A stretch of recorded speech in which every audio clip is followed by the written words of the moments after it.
আমরা জানি যে আগামী জাতীয় সংসদ নির্বাচন বাংলাদেশের এই নির্বাচন বাংলাদেশের অস্তিত্বের লড়াই, বাংলাদেশের স্বাধীনতা সংগ্রামকে হেফাজত করার লড়াই, বাংলাদেশ থেকে দুর্নীতি মুক্ত করার লড়াই, বাংলাদেশ থেকে সমস্ত অন্যায় অবিচার জুলুম নির্যাতন নিষ্পেষণ শেষ করে দিয়ে একটি মানবিক বাংলাদেশ গঠনকে সামনে রেখেই আমাদের এই পদযাত্রা।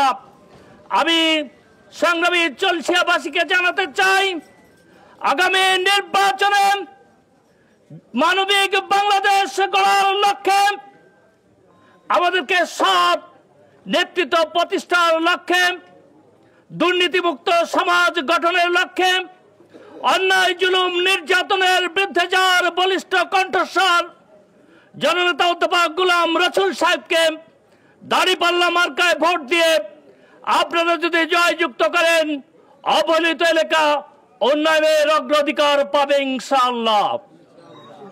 আমরা বলতে চাই, অভয়নগরে এখন অনেক সমস্যা রয়েছে।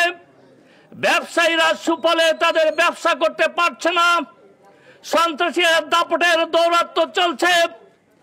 এর হাত থেকে মুক্তির একমাত্র গ্যারান্টি দিতে পারে বাংলাদেশ জামায়াত ইসলামী।